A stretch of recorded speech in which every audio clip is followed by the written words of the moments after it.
ക്രിക്കറ്റിലും പാകിസ്ഥാനെതിരെ നയതന്ത്രം കടുപ്പിച്ച് India. Asia കപ്പിൽ കളിച്ചേക്കില്ല. Operation സിന്ദൂറിൽ Pak മിസൈലുകൾ തകർക്കുന്ന കൂടുതൽ പുതിയ ദൃശ്യങ്ങൾ പുറത്തുവിട്ട് കരസേന.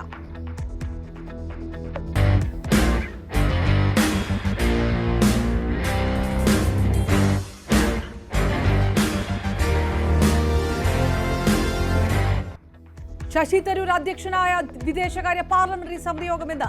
സൈനിക നടപടിയെക്കുറിച്ച് വിദേശകാര്യ സെക്രട്ടറി വിശദീകരിക്കും.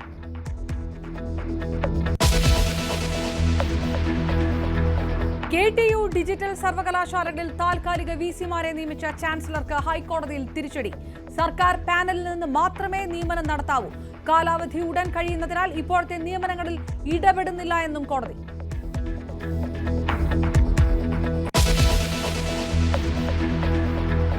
ED ഉദ്യോഗസ്ഥൻ പ്രതിയായ കൈക്കൂലി കേസിൽ ചാർട്ടേഡ് അക്കൗണ്ടന്റ് രഞ്ജിത്ത് വാര്യർക്കെതിരെ കൂടുതൽ തെളിവുകൾ പുറത്ത്. പിടിച്ചെടുത്ത ഡയറിയിൽ ED ചോദ്യം ചെയ്യലിനായി വിളിപ്പിച്ച 30-ലധികം പേരുടെ വിവരങ്ങളടങ്ങിയ ഹിറ്റ് ലിസ്റ്റ്. പദ്ധതിയിട്ടത് സമൻസ് വിവരങ്ങൾ വെച്ച് ബ്ലാക്ക് മെയിൽ ചെയ്യാൻ.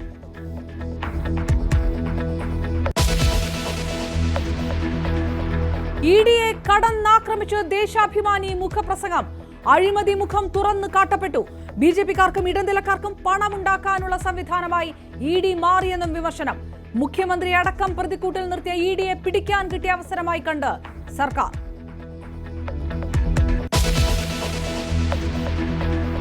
മോഷണ കുറ്റം ആരോപിച്ച് ദളിത് യുവതിക്ക് പോലീസിന്റെ മാനസിക പീഡനം. പേരൂർക്കട സ്വദേശിനി ബിന്ദുവിനെ വിവസ്ത്രയാക്കി പരിശോധിച്ചുവെന്ന് പരാതി.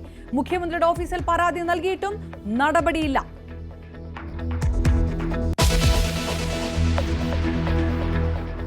തരൂരിൽ കോൺഗ്രസിനി എങ്ങോട്ട്? കരുതലോടെ പ്രതികരിച്ച നേതൃത്വം.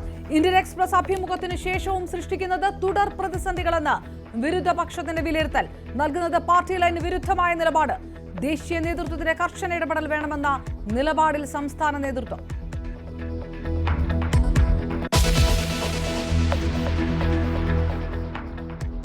കോഴിക്കോടിനെ നടുക്കിയ തീപിടുത്തത്തിൽ 8 കോടിയുടെ നഷ്ടം. കത്തിച്ചാമ്പലായത് നിരവധി വ്യാപാരികളുടെ ഉപജീവന മാർഗം.